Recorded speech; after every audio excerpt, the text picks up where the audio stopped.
नमस्कार सभी को। आज हम पढ़ने जा रहे हैं सिस्टम कक्षाया रुचिरा प्रथमो भाग है।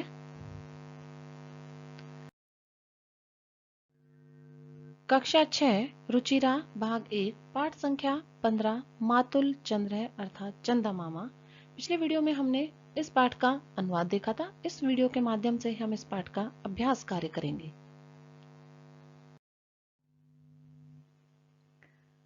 प्रश्न संख्या 2 पद्यांशान योजित। प्रश्न संख्या 2 है वो है पद्यांशान योजित, क्योंकि जो प्रश्न संख्या 1 था वह था कि श्लोकों का सहस्वर और गायन करना था, वो हम हमारी पिछली वीडियो में कर चुके हैं, तो विद्यार्थी वहां से देखेंगे। अब हम दूसरा प्रश्न करने जा रहे हैं।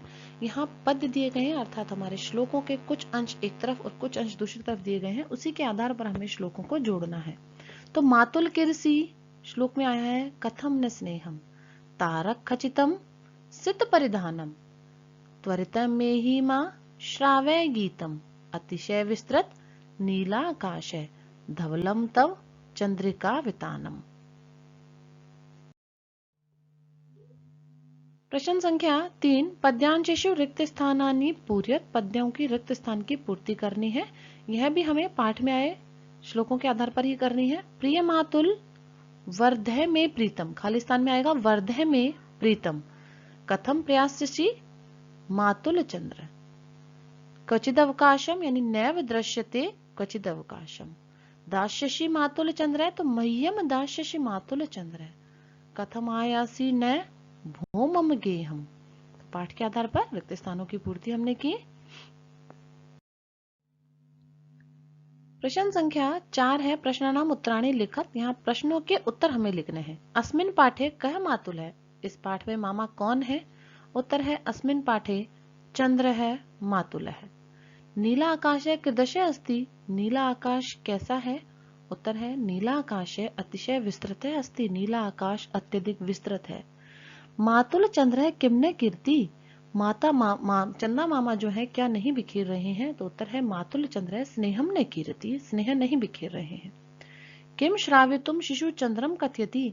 क्या सुनाने के लिए शिशु चंद्रमा को कहता है?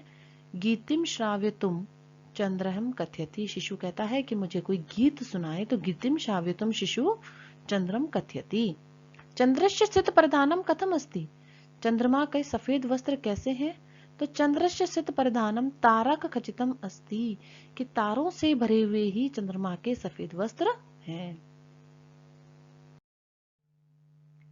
प्रश्न संख्या 5 उदाहरण अनुसार निम्नलिखित पदानि संबोध्य परिवर्तित। यहाँ पर हमें संबोधन पद में परिवर्तित करना है उदाहरण के अनुसार। यथा चंद्र पद है उसका संबोधन चंद्र और अंत में संबोधनवाची चिन्ह का प्रयोग किया है। इसी प्रकार शिष्य का शिष्य, गोपाल का गोपाल, बालिका का बालिके, तो प्रियंवदा का प्रियंवदे, लता का लते, फलम का फल, मित्रम का मित्र, पुस्तकम पुस्तक,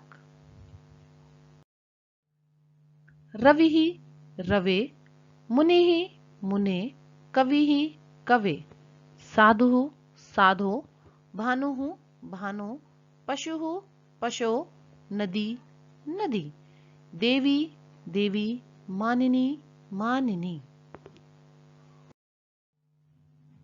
तो यहाँ प्रश्न संख्या 6 हमारा है मंजूषात उपयुक्तानाम अव्यय पदानाम प्रयोगेण रिक्त स्थानानि पूर्यत। कि मंजूषा में से हमें अव्यय पदों का प्रयोग करके रिक्त स्थानों की पूर्ति करनी है। तो यहाँ कुछ प्रश्न बने हुए हैं और प्रश्नवाचक अव्यय हमें मंजूषा में दिए गए हैं, तो उन्हीं के आधार पर हमें यहाँ पे इनकी पूर्ति करनी है। जैसे हम पहले इन प्रश्नवाचक अव्ययों का अर्थ देखते हैं। कुतः कहाँ से, कदा कब समय के लिए कहा जाता है, कुत्र कहाँ स्थान के लिए आता है, कथम यानी कैसे, और किम यानी क्या। तो अब हम देखते हैं जगन्नाथपुरी अस्ति, जगन्नाथपुरी है। अब हम इसे प्रश्न बनाएंगे तो कहेंगे जगन्नाथपुरी कहाँ है, और कहाँ के लिए स्थान के लिए आता है कुत्र। तो जगन्नाथपुरी कुत्र अस्ति। त्वम पुरी गमिष्यसि, तुम पुरी जाओगे। तो यहाँ प्रश्न पूछेगा समय के लिए कि त्वम कदा पुरी गमिष्यसि, तुम कब पुरी जाओगे। गंगा नदी प्रवहती, गंगा नदी बहती है। तो प्रश्न बनेगा कहाँ से बहती है, तो कुतः आएगा गंगा नदी कुतः प्रवहती। त्वम स्वास्थ्यम अस्ति, तुम्हारा स्वास्थ्य कैसा है। हम प्रश्न में ऐसा पूछते हैं तो कथम आएगा त्वम स्वास्थ्यम कथम अस्ति। वर्षा काले मयूरा कुर्वन्ति, वर्षा के समय मयूर करते हैं, क्या करते हैं? यह प्रश्न बनेगा तो आएगा मयूरा किम कुर्वन्ति। प्रश्न संख्या 7 है तत्सम शब्दान लिखत, कि यहाँ हमारे पास कुछ हिंदी के शब्द दिए गए हैं जिन्हें हम तद्भव भी कहते हैं। उनके स्थान पर हमें तत्सम शब्द अर्थात संस्कृत के शब्द लिखने हैं। तो मामा, मातुलः, मोर, मयूरः, ताराः, तारकः, कोयल, पिकः, कबूतर, कपोतः।